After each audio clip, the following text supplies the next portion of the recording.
السلام عليكم ورحمة الله وبركاته. الحمد لله وحده، والصلاة والسلام على من لا نبي بعده. الحمد لله رب العالمين، والصلاة والسلام على سيد الأنبياء وأشرف المرسلين وعلى آله وأصحابه ومن تبعهم بإحسان إلى يوم الدين. قال تعالى بعد أعوذ بالله من الشيطان الرجيم، بسم الله الرحمن الرحيم. وإذ غدوت من أهلك تبوئ المؤمنين مقاعد للقتال. وقال النبي صلى الله عليه وسلم أوجب طلحة أو كما قال صلی اللہ علیہ وسلم. میرے محترم بھائیو اور دوستو، غزوہ بدر مسلمانوں کی عظیم فتح کا دن تھا.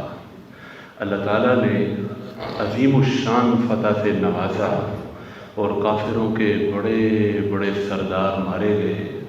مکہ مکرمہ میں کوئی ایسا گھر نہیں تھا جہاں صف ماتم نہ بچھی ہو. ابو جہل جیسے، عتبہ جیسے، شیبہ جیسے، ولید جیسے بڑے بڑے کافر مارے گئے، اور ہر گھر سے انتقام کی ستائیں اٹھ رہی تھیں، اور کافر پورے غصے سے بھرے ہوئے تھے، انتقام کے جوش سے بھرے ہوئے تھے کہ ہم نے اپنے بڑوں کا، اپنے سرداروں کا مسلمانوں سے پوری طرح بدلہ لینا ہے اور العیاذ باللہ ان کو صفحہ ہستی سے مٹا دینا ہے. تو اسی سلسلے میں انہوں نے اگلے سال مسلمانوں پہ چڑھائی کا ارادہ کیا. غزوہ بدر سن 2 ہجری میں رمضان کے مہینے میں پیش آیا. سن 3 ہجری کے شوال کے مہینے میں، یعنی تقریباً 13 ماہ بعد، 13 ماہ سے کچھ عرصہ بعد غزوہ احد پیش آ گیا.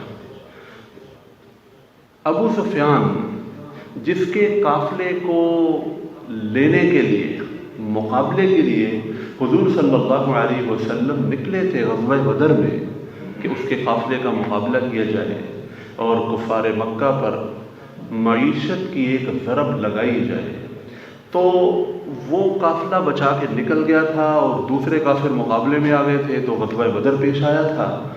اب غزوہ بدر کے بعد جب مکہ مکرمہ میں وہ قافلہ پہنچا اور پوری اپنی جتنی بھی ان کا سرمایہ تھا، ان کا مال و دولت تھا، وہ سب لے کے وہ قافلہ خیر و عافیت کے ساتھ وہاں پہنچا، تو انہوں نے وہ سارے کے سارے قافلے کا تجارتی سامان اور سارے کا سارا منافع ایک دارالندوہ نامی مکان تھا اس کے اندر جمع کر لیا کہ ہم اس کا فیصلہ بعد میں کریں گے.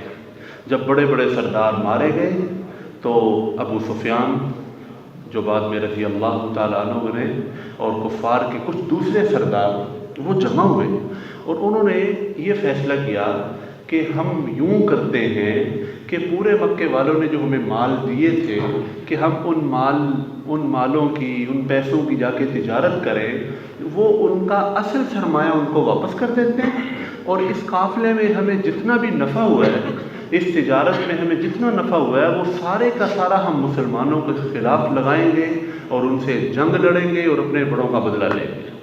تو 50,000 دینار تقریباً وہ ان کا نفع بنتا تھا.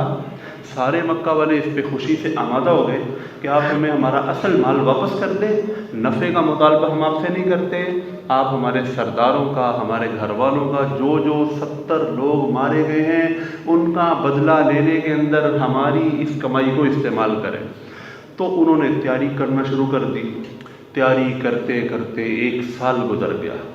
3000 کا لشکر تیار کیا جس میں 2000 اونٹ تھے اور 1000 سے زائد گھوڑے تھے، اور پورا لشکر تیار کیا. 50,000 دینار بہت بڑی رقم ہوتی ہے. تو انہوں نے مکہ سے نکلے تاکہ جا کے مدینے میں چڑھائی کریں. حضرت عباس رضی اللہ عنہ حضور صلی اللہ علیہ وسلم کے چچا مکہ مکرمہ میں رہتے تھے. انہوں نے ایک خفیہ طور پر قاصد دوڑایا مدینہ منورہ اور حضور صلی اللہ علیہ وسلم کو لکھ بھیجا کہ کافر کیا کیا تیاریاں کر رہے ہیں، کب نکل رہے ہیں اور انہوں نے وہاں پہنچنا ہے، اور قاصد سے فرمایا کہ 3 دن کے اندر اندر میرے بھتیجے محمد صلی اللہ علیہ وسلم تک تم یہ پیغام پہنچاؤ۔ حضور صلی اللہ علیہ وسلم کو پتہ لگ گیا کہ وہ لوگ نکل رہے ہیں، اور حضور صلی اللہ علیہ وسلم نے حضرت انس اور مونس رضی اللہ عنہما ان کو بھیجا کہ جاؤ جا کے خبر لاؤ۔ انہوں نے آ کے تصدیق کی تو واقعی راستے میں ہیں، پہنچ رہے ہیں، اور بعض قرائن سے معلوم ہوا کہ خبر بالکل ٹھیک ہے، وہ لوگ پہنچ رہے ہیں۔ حضور صلی اللہ علیہ وسلم نے اپنی مبارک عادت کے مطابق صحابہ رضی اللہ عنہم سے مشورہ کیا۔ صحابہ رضی اللہ تعالی عنہم نے عرض کی، بعض اکابر صحابہ نے کہا جی ہم مدینہ میں رہتے ہوئے ہی جنگ کرتے ہیں، مدینہ سے نکل کر جنگ کرنا مناسب نہیں ہے، لیکن بعض اکابر صحابہ جن میں سعد بن عبادہ رضی اللہ تعالیٰ عنہ جیسے، اور حضرت حمزہ رضی اللہ تعالیٰ عنہ جیسے، اور بعض جو جوان تھے وہ سب، ان کی رائے یہ تھی کہ اگر ہم مکہ مدینہ کے اندر رہتے ہوئے لڑتے ہیں تو وہ لوگ کہیں گے یہ بزدل ہے، لہٰذا ہمیں باہر نکل کے لڑنا چاہیے۔ ان لوگوں کی رائے غالب آ گئی، حتیٰ کہ حضرت حمزہ جیسے بہادر بندے نے یہ کہا کہ میں اس وقت تک کھانا نہیں کھاؤں گا جب تک ہم مدینہ سے باہر جا کے کافروں کا مقابلہ نہیں کریں گے۔ حضور صلی اللہ علیہ وسلم کو تو حمزہ سے پیار ہی بہت زیادہ تھا، اور دوسرے جو بعض اکابر صحابہ سعد بن عبادہ رضی اللہ عنہم اور دوسرے، ان کی بھی رائے کو دیکھتے ہوئے آپ نے باہر نکل کے جنگ لڑنے کا فیصلہ کیا۔ 11 شوال جمعہ کا دن عصر کی نماز کے بعد حضور صلی اللہ علیہ وسلم نے مکہ مکرمہ سے خروج فرمایا۔ 1000 آپ صلی اللہ علیہ وسلم کے ساتھ جنگجو تھے، ان میں سے 700 سچے اور کھرے سچے صحابہ رضی اللہ عنہ تھے، اور 300 عبداللہ بن ابی منافق اس کے بندے تھے۔ وہ 300 بندے اپنے ساتھ لے کے آیا تھا۔ جب راستے میں احد کے قریب پہنچے تو عبداللہ بن ابی کہنے لگا میں نے تو یہ رائے دی تھی کہ مدینہ کے اندر رہتے ہوئے جنگ لڑی جائے، آپ نے ہماری رائے کو مانا ہی نہیں، لہذا ہم لوگ واپس جا رہے ہیں۔ اگر تو آپ مدینہ میں رہتے ہوئے لڑتے ہم آپ کے ساتھ تھے، آپ نے ہماری رائے کا احترام نہیں کیا، لہذا ہم واپس جا رہے ہیں۔ وہ 300 بندوں کو لے کے واپس مدینے ہو گیا، اور حضور صلی اللہ علیہ وسلم 700 سچے صحابہ رضی اللہ تعالی عنہم کے ساتھ رہے، منافقین وہاں سے واپس ہو لیا۔ حضور صلی اللہ علیہ وسلم نے وہاں جا کے بڑے بہترین مورچے سنبھال لیے، اور آپ صلی اللہ علیہ وسلم نے غزوہ احد میں احد پہاڑ کو اپنی پشت کی جانب رکھا، اور کافر جو ہے وہ سامنے کی طرف مقابلے میں تھے۔ حضور صلی اللہ علیہ وسلم نے 50 تیر انداز صحابہ ان کو احد پہاڑ کے پیچھے ایک ٹیلے پر کھڑا کیا، کیونکہ اس طرف سے خطرہ تھا کہ دشمن اس طرف سے آ کے مسلمانوں کی پشت کی طرف سے آ کے وار نہ کرے اور مسلمانوں کو نقصان نہ پہنچائے۔ حضرت عبداللہ بن جبیر رضی اللہ تعالی عنہ کو ان 50 کا امیر مقرر فرمایا، اور ان سے فرمایا کہ اگر تم دیکھو کہ ہم لوگ جیت چکے ہیں، کافر بھاگ چکے ہیں، تو بھی تم نے اس جگہ سے نہیں ہلنا، اور اگر تم یہ دیکھو کہ خدا نہ خواستہ ہم ہار چکے ہیں، پھر بھی تم نے اس جگہ سے نہیں ہلنا۔ تمہارے لیے یہ حکم ہے کہ تم لوگوں نے اسی جگہ پر رہنا ہے۔ وہ اتنی اہم جگہ تھی کہ دشمن کو وہ ایسا راستہ مل سکتا تھا کہ وہاں سے آ کے وہ جیتی ہوئی جنگ ہرا سکتا تھا۔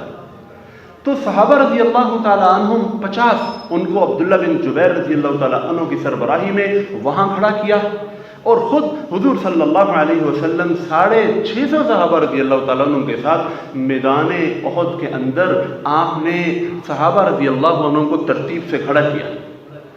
جنگ شروع ہونے سے پہلے ایک دن پہلے حضرت سعد بن ابی وقاص رضی اللہ عنہ کہتے ہیں کہ میرے پاس عبداللہ بن جہش آئے اور آ کے کہا سعد یار میں اور تم تنہائی میں جا کے دعا مانگتے ہیں، اللہ تعالیٰ ہماری دعا کو قبول فرمائے۔ انہوں نے کہا ٹھیک ہے جا کے دعا مانگتے ہیں۔ پہلے سعد بن ابی وقاص کہتے ہیں میں نے دعا مانگی کہ یا اللہ کل جب دشمن سے لڑائی ہو تو میرا ایک سخت اور غضبناک اور خطرناک دشمن سے مقابلہ کروانا، وہ مجھ پہ وار کرے، میں اس کے وار کو توڑوں اور اس کو اس پر وار کروں کافی دیر تک اسی لڑائی کی کشمکش میں رہتے ہوئے تو مجھے اس پر فتح نصیب فرمانا۔ حضرت عبداللہ بن جحش نے آمین کہا۔ پھر عبداللہ بن جحش رضی اللہ عنہ نے دعا کی کہ اللہ کل جب میرا دشمن سے مقابلہ ہو، کافروں سے لڑائی ہو، تو میرا کسی غضبناک اور خطرناک اور بہادر دشمن سے جو ہے مقابلہ کروانا، ہم دونوں ایک دوسرے سے الجھتے رہے، لڑتے رہے، وہ مجھ پہ وار کرے میں اس پہ وار کروں، پھر ہو یہ کہ وہ مجھ کو شہید کر دے، اور شہید کرنے پر اکتفا نہ کرے، اس کے بعد وہ میرا مسئلہ کر دے، میرے کان، میرے ناک وغیرہ کاٹ دے، کہ تیرے راستے میں یوں کٹ کے مر کے تیرے دربار میں پیش ہونا چاہتا ہوں، اور پھر قیامت والے دن جب میں اپنے کٹے ہوئے اعضاء کے ساتھ تیرے دربار میں پہنچوں تو مجھے کہے عبداللہ یہ تیرے کان، یہ تیری گردن، یہ تیرے ناک، یہ کیوں کاٹے گئے ہیں؟ تو میں قیامت والے دن کہوں یا اللہ تیری رضا کے لیے تیرے راستے میں کاٹے گئے ہیں، اور تو کہے ہاں بالکل میرے لیے ہی کاٹے گئے ہیں۔ تو یہ انہوں نے دعا کی، اور اللہ کی شان جس طرح انہوں نے دعا کی اسی طرح ان دونوں کی دعا قبول ہوئی۔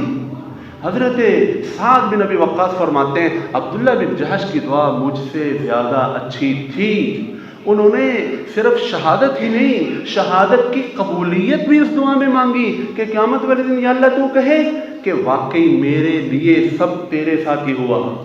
اب دونوں آمنے سامنے لشکر، کافروں کی طرف سے بڑے بڑے بہادر نکلنا شروع ہوئے، 22 بندے کافروں کے ایک ایک کر کے نکلے، کسی کو سیدنا حمزہ نے، کسی کو سیدنا علی نے، دوسرے صحابہ رضی اللہ تعالیٰ عنہ نے قتل کیا۔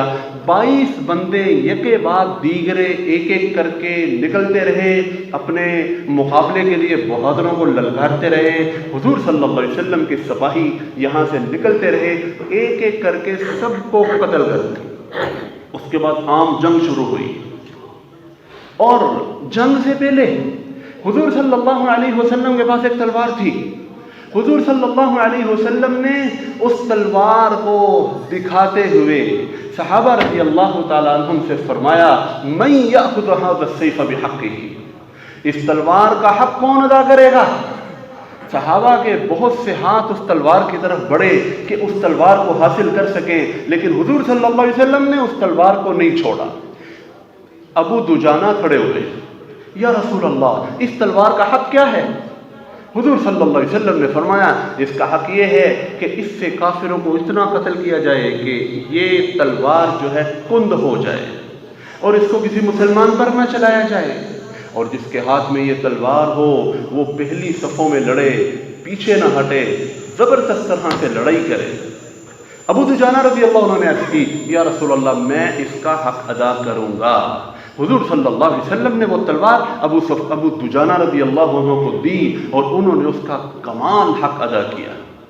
اب جب جنگ شروع ہوئی، ابو دجانہ رضی اللہ تعالیٰ عنہ جیسے بہادر صحابی، ان پر جنگ میں ایک وجد طاری ہو جاتا تھا، سرخ رنگ کا امامہ پہنتے تھے جنگ میں، اور بڑے تبختر کے ساتھ، ناز و انداز کے ساتھ چلتے ہوئے دشمن کو زیر و زبر کرتے چلے جاتے تھے، جس طرف جاتے تھے دشمن کی گردنیں اڑاتے ہوئے آگے نکل جاتے تھے، لشکر سے آر پار ہو جاتے تھے، پھر اس طرف سے آ کے کاٹتے کاٹتے گاجر مولی کی طرح کافروں کو کاٹتے کاٹتے نکل آتے تھے۔ انہوں نے تلوار کا حق ادا کر دیا۔ ابو دجانہ کہتے ہیں کہ کافروں سے لڑتا، ان کو مارتا ہوا آگے بڑھ رہا تھا کہ آگے اکیلی ہندہ زوجہ ابی سفیان کھڑی ہوئی تھی، جو بعد میں مسلمان ہوئی، جنہوں نے حضرت حمزہ رضی اللہ تعالیٰ عنہ کو شہید کروانے کے لیے وحشی کو بھیجا تھا۔ بھیجا کسی اور نے تھا، بعد میں انہوں نے اپنی ایک بڑی عجیب سی نظر پوری کی تھی، تو وہ تلوار کی زد میں آ گئی۔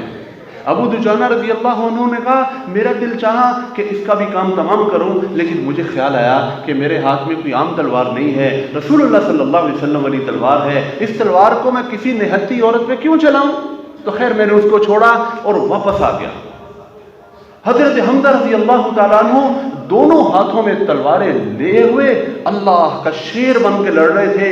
اتنی تیز تلوار چلاتے تھے کہ گردن اڑ کے وہ جاتی تھی اور تلوار کو خون بھی نہیں لگتا تھا. اتنی تیز تلوار چلاتے تھے, اتنے بہادر تھے. سیدنا حمزہ رضی اللہ تعالیٰ عنہ, حضرت حمزہ بھی اس جنگ میں شہید ہو گئے. ایسی بہادری دکھائی اللہ کے شیروں نے کہ کافروں کے چکے چھوٹ گئے اور وہ میدان سے بھاگنے کو مجبور ہو گئے اور میدان سے بھاگ اٹھے. اب مجاہدین اسلام وہ ان کا چھوڑا ہوا سامان جمع کر رہے تھے, لیکن یہ دشمن کی ایک چال تھی, میدان سے ہٹ جانا, پسپا ہو جانا. اب وہ مسلمان وہ مال غنیمت جمع کرنا شروع ہو گئے اور عبداللہ بن جبیر رضی اللہ تعالیٰ عنہ کی سربراہی میں جو 50 تیر انداز صحابہ حضور صلی اللہ علیہ وسلم نے جبل احد کے پیچھے کھڑے کیے تھے, انہوں نے دیکھا کہ سارے مال غنیمت جمع کر رہے ہیں, وہ بھی مال غنیمت کو جمع کرنے کے لیے آ گئے. عبداللہ بن جبیر ان کو روکتے رہ گئے کہ اللہ کے بندو, حضور صلی اللہ علیہ وسلم نے فرمایا تھا تم نے یہی رہنا ہے. انہوں نے کہا حضور صلی اللہ علیہ وسلم نے تو فتح تک فرمایا تھا. ان کو بھی غلط فہمی ہو گئی. جان بوجھ کے کیسے وہ حضور صلی اللہ علیہ وسلم کی نافرمانی کر سکتے تھے؟ بس یوں غلط فہمی میں حضور صلی اللہ علیہ وسلم کی ایک نافرمانی نے جیتی ہوئی جنگ کو شکست میں بدل دیا. حضرت خالد بن ولید جو بعد میں رضی اللہ عنہ بنے, اس وقت انہوں نے دیکھا کہ وہ جگہ خالی ہے. وہ پیچھے سے چکر کاٹ کے حضرت عبداللہ بن جبیر کے ساتھ صرف 10 صحابہ رہ گئے تھے. ان 10 کو انہوں نے شہید کیا. عبداللہ بن جبیر رضی اللہ عنہ شہید ہوئے اور اس طرف سے آ کے انہوں نے مسلمانوں کو پشت کی جانب سے آ کے حملہ کیا. اور جو کافر بھاگ رہے تھے, جب انہوں نے دیکھا کہ ہمارے ساتھی خالد بن ولید نے ان کو اس طرف سے آن لیا ہے اور آ کے حملہ کیا ہے, وہ بھی واپس آ گئے اور مسلمان کافروں کے درمیان آ گئے, گویا چکی کے 2 پارٹوں کے درمیان آ گئے اور انہوں نے آ کے تلواریں چلانا شروع کی. اور ایسی عجیب کھلبلی مچی کہ صحابہ رضی اللہ تعالی عنہم حواس باختہ ہو گئے, حتیٰ کہ ان کی تلواریں آپس میں ٹکرانے لگی. حضرت حذیفہ رضی اللہ تعالیٰ عنہ کے والد محترم یمان وہ مسلمانوں کی تلواروں سے شہید ہو گئے. صحابی ہیں, اپنوں کی تلواروں سے ایسی بدحواسی ہوئی. حضرت حذیفہ نے دور سے دیکھا کہ میرے والد صاحب پر ہمارے ساتھی تلوار چلا رہے ہیں, یعنی ان کو سمجھ نہیں آ رہی تھی. تو انہوں نے دور سے کہا وہ میرے والد صاحب ہیں یہ, لیکن ان کے قریب پہنچنے تک سیدنا یمان رضی اللہ عنہ شہید ہو چکے تھے. حضور صلی اللہ علیہ وسلم نے بعد میں حضرت حذیفہ رضی اللہ تعالی عنہ سے فرمایا کہ تمہیں ہم دیت دیتے ہیں. انہوں نے کہا نہیں یا رسول اللہ, اللہ تعالیٰ میرے ساتھیوں کو معاف کرے, انہوں نے کون سا کوئی جان بوجھ کے تلوار چلائی تھی. حضور صلی اللہ علیہ وسلم کے دل میں حذیفہ رضی اللہ عنہ کی قدر اور احترام اور زیادہ بڑھ گیا کہ انہوں نے اپنے والد صاحب کے قاتلوں کو, یعنی قاتل ہم کہہ رہے ہیں, یعنی غلطی سے انہوں نے دشمن سمجھ کے مارا تھا تو ان کو معاف کر دیا اور ان کے لیے دعائے مغفرت کی کہ اللہ تعالیٰ ان کو بھی معاف کرے, اللہ تعالیٰ ہمیں بھی معاف فرمائے. اب ہوا یہ کہ کافروں کی جرت اتنی بڑی کہ وہ حضور صلی اللہ علیہ وسلم کے قریب پہنچ گئے اور انہوں نے یہ تہیہ کر لیا کہ آج شمع رسالت کو ہم نے بجھا دینا ہے, العیاذ باللہ. اب سب کا رخ حضور صلی اللہ علیہ وسلم کی طرف ہے اور حضور صلی اللہ علیہ وسلم کے پاس چند صحابہ ہیں, تقریباً 14 صحابہ حضور صلی اللہ علیہ وسلم کے پاس ہیں. اب کافر بڑھتے آ رہے ہیں حضور صلی اللہ علیہ وسلم کی طرف اور حضور صلی اللہ علیہ وسلم فرما رہے ہیں من رجل یشری لنا نفسہ, کون ہے وہ شخص جو ہمارے لیے اپنے آپ کو بیچ دے, ہمارے لیے اپنے آپ کو فروخت کر دے, ہم پہ قربان ہونے کا یہ بہترین وقت ہے. تو زیاد بن سکن رضی اللہ تعالیٰ عنہ بڑے جلیل القدر صحابی ہیں, وہ آگے بڑھے اور کافروں کو روکتے ہوئے ان کو قتل کرتے ہوئے شہید ہو گئے. زبردست قسم کے زخم آئے ان کو, وہ گر گئے. حضور صلی اللہ علیہ وسلم نے فرمایا زیاد کو میرے قریب لاؤ. زیاد رضی اللہ تعالیٰ عنہ کا چہرہ حضور صلی اللہ علیہ وسلم کے قدموں پر تھا اور اس حال میں ان کی جان اللہ کے سپرد ہو گئی. اور صحابہ یکے بعد دیگرے آگے بڑھ بڑھ کے حضور صلی اللہ علیہ وسلم کا دفاع کرتے ہوئے اپنی جانیں نثار کر رہے ہیں. کئی صحابہ اسی میں اللہ کے راستے میں شہید ہو گئے.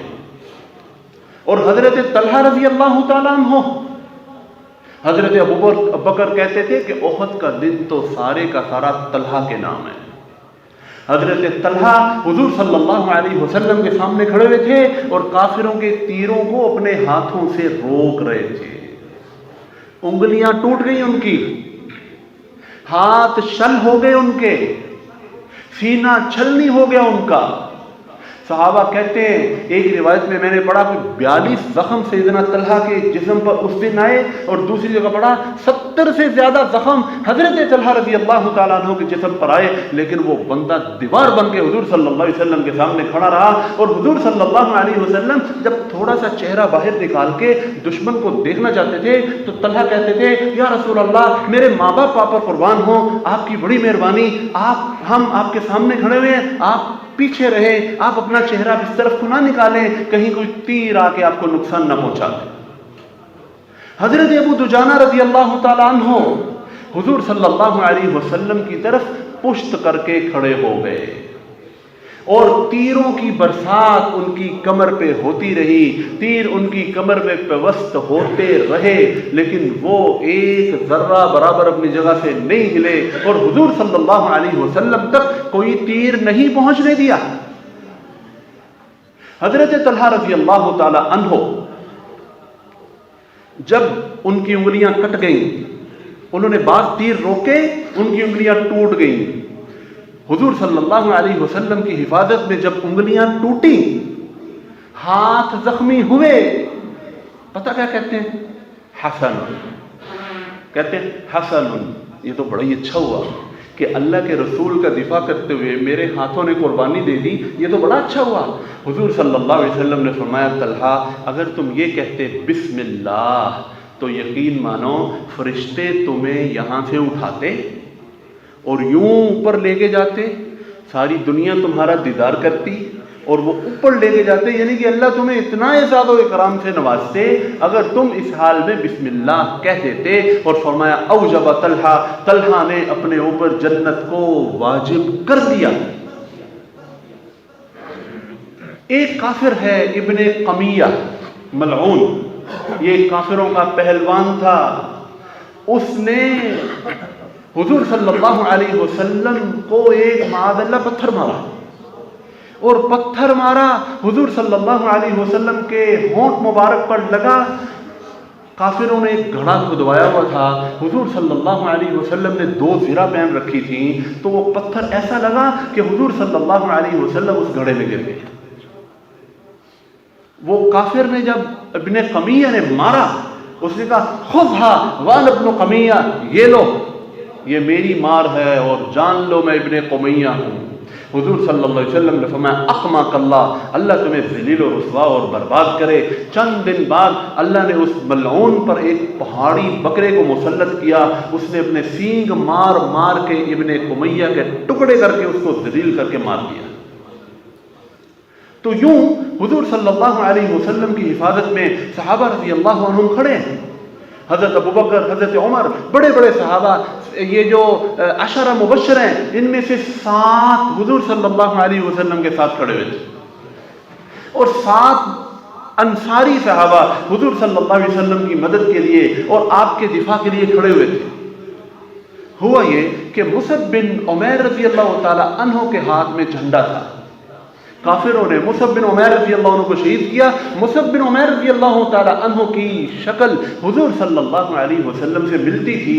کسی شیطان نے یہ ندا لگا دی کہ ہم نے معاذ اللہ حضور صلی اللہ علیہ وسلم کو شہید کیا ہے، تو صحابہ کی تو جان نکل گئی اور صحابہ مزید حواس باختہ ہو گئے. اسی حواس باختگی میں حضرت حذیفہ کے والد فوت ہوئے، شہید ہوئے، ان کی اپنی تلواریں چل پڑی. تو عجیب قسم کے حالات تھے. حضرت انس رضی اللہ تعالیٰ عنہ کے چچا انس بن نضر رضی اللہ تعالیٰ عنہ غزوہ بدر کے بعد حضور صلی اللہ علیہ وسلم سے کہتے تھے کہ یا رسول اللہ غزوہ بدر میں شریک نہیں ہو سکا، اگر اللہ نے کافروں کے ساتھ مقابلے کا کوئی اور موقع دیا نا تو اللہ دیکھ لے گا کہ میں اس کے لیے کیسی جان نثاری سے لڑتا ہوں۔ اللہ دیکھ لے گا، اللہ دیکھ لے گا کتنے بڑے اعتماد کے ساتھ، کتنا اللہ پر قربان ہونے کا جذبہ ہے۔ یہ نہیں کہا یا رسول اللہ آپ دیکھیں گے، اللہ دیکھ لے گا کہ میں کیسے اس کے لیے لڑتا ہوں۔ اب جب جنگ ہو رہی ہے اور کافروں کا غلبہ ہو رہا ہے، انس بن نضر رضی اللہ تعالیٰ عنہ وہ کافروں کے جھمکنے کی طرف بھاگتے ہوئے جا رہے ہیں۔ ایک صحابی نے پوچھا انس کہاں جا رہے ہو؟ اللہ کی قسم مجھے اس طرف سے جنت کی خوشبو آ رہی ہے، اور گئے اور جا کے لڑتے لڑتے شہید ہو گئے۔ اللہ تعالیٰ نے آیت نازل فرمائی رجال، کہ یہ وہ لوگ ہیں کہ اللہ سے کیے ہوئے عہد کو پورا کر کے دکھاتے، پورا کر کے دکھایا۔